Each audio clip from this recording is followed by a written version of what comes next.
We're all on the pitch going, fucking, get in there. There's no way in a million years this man can bollock us for playing shit after he's just done that. We're high-fiving at corners, slapping each other's arses. The game finishes 1-1, which for us is a really poor result. And generally a poor result away from home, Robson would sort of say, right lads, lap of honour. We'll give the manager 5 minutes to get a cup of tea and take a breath. Not this time. Robson's like that. Lads, dressing room now. This is going to be fucking hilarious. Let's get in there. And Robson gets in there, said, right lads, you know the drill. Your towels over your clothes, keep them dry. Take your boots off, take your pads off. Whatever you do not make eye contact with the manager. He's going to go absolute fucking bananas. Just keep your head down, listen and fucking enjoy. Manager comes in, he's absolutely fuming. The door's smashed off the back of its hinges, the jacket's off, shirt sleeves are up. He's got the steam coming out of his ears, froth in the corner of his mouth, fucking scarlet face on. And then he starts, the manager. Fucking Pallister! You can't fucking edit, you can't fucking tackle. Incy, you've not laid a glove on anybody. Where the fuck have you been? Sharpie? My fucking grandmother's quicker than you. What the fuck you doing stood out there? Sparky, you can't trap a bag of cement. You've not fucking passed a red shirt or the fucking lot of you. Issue this club, travelling fans, performance like that, it's a fucking disgrace. 9 o'clock tomorrow morning, you're running your fucking balls off. I'm not putting up with it. It's fucking shocking. And Eric, you can't go around doing things like that, son. One day he came in and he just walked straight into the middle of the dressing room, right? And I used to sit up at the corner and I'm thinking, it's normally an early. So he dropped this bag on the floor and just shouted, right lads! And we all turned and looked at him and he went, and he smiled, right? And he had this new set of teeth, right? New teeth, right? And we were in tears. I'm telling you, the whole place is in tears. We're off on about 5 minutes later, he says, Coisty, he says, what do you think? I says, what do you think? I said, you could chew an apple through a letterbox with them, man. They're unbelievable, right? So we're all falling about laughing. He says, I've got to be honest. I knew I was struggling. I knew I was really struggling when I left the house this morning. And my dad shouted at me. He said, Paul. I says, what is it, Dad? He went, all the best. His dad says to him, all the best before he went to train him his new teeth. Oh, it was magic. Oh, Redknapp, when we're going to get a decent strike with his club. He had tattoos, West Ham all over him, West Ham earrings in, up his legs. So second half started, we got an injury. I'd already used all the subs. A friendly pre-season friend. I went, oi, Big Mouth. I said, can you play as good as you talk? He went, yeah, I'm better than that chap. And I said, well, get your gear on, we'll find out. And he came on and scored. A bloke came down from the public address system, the assistant. He said to me, Harry, who's the sub? We haven't got him on the team sheet. I went, who's the sub? I said, haven't you been watching the World Cup, Chichi Shaev, the Bulgarian striker?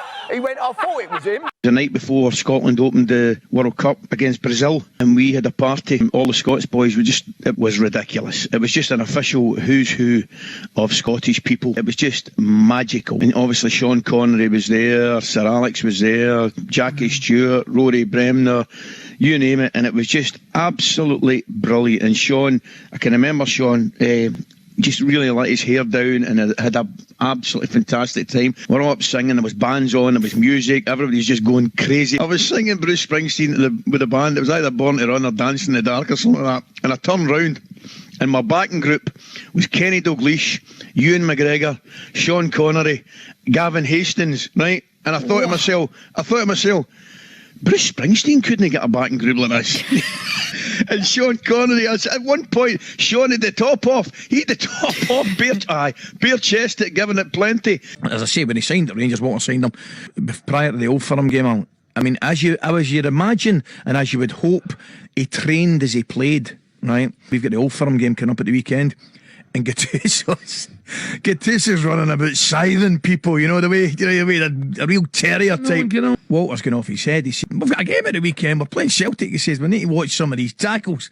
So he shouts to Gascoigne and he says, oh, Gaza, he said, you speak a bit of Italian. He said, tell him to calm down. Tell Gattuso to calm down, there's a game at the weekend. Wrong man. I mean, Walter should have known better. Naivety at best on Walter's part.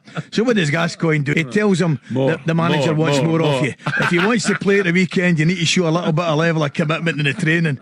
So I don't need to tell you, 2 minutes later, the ball gets played up to me and I'm wearing 6 studs down my chest as he tackles me.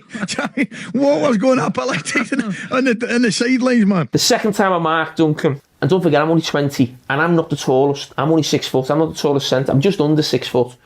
I'm marking Ferguson because no one else has really got the bottle to mark him. So when I first got in the Liverpool team, if we played Arsenal, I marked Tony Adams. If we played Man United, I marked Yap Sam. I'm not even that big. So I marked Ferguson. Because he was that good in the air, well, the manager said, put Michael Owen on him as well. But he can't run forward. Try and block him, him off. So the first one, we've done it great and he can't move. So the second one, he's just gone, fuck off. Hit me right in the lip. And I've just gone like, whoa, what? And then the corners come in, it's just like, whoa, what happened there? So then Michael Owen comes in at half time, he went, are you okay? Are you okay? Yeah, I'm alright. Because he obviously can't speak, he's up front, I'm at the back. Mark Crosley told me this, he was in the room. Stuart Pearce gets picked for England. Thursday comes along, he calls a meeting. Gets all the players in the dressing room. He comes in with a plastic bag. There was obviously something heavy in the bag. He walks back to the back of the dressing room and he says, young man, to Stuart Pearce, how do you think you played for England in midweek? He said, I done all right. He said, I didn't think so. I thought you were shocking. What do you think, lads? And nobody said anything.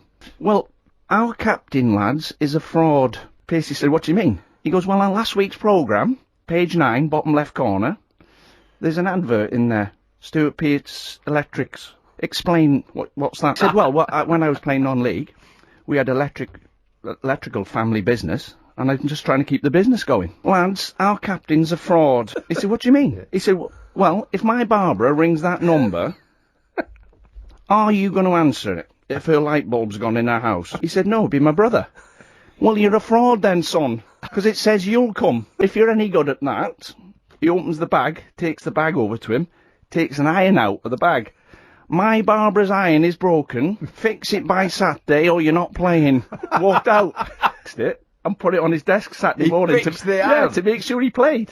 I was a mascot for one of his last ever games and had really bad eczema on my face. Right. And they introduced me to Clough. And the first thing he said to me, he said, bloody hell, son, you are an ugly bugger. He goes, what have you been doing all afternoon? Headbutting pizzas? I said, no, it's eczema, Mr. Clough. I'm only 10 years old. He took me into the physio's office. Nigel Clough and Roy Keane are in there getting a rub down. And he goes, we got anything for this young man's face? It's with this stuff called Betnovate, which is steroid-based. I put it on and it cleared it up like that.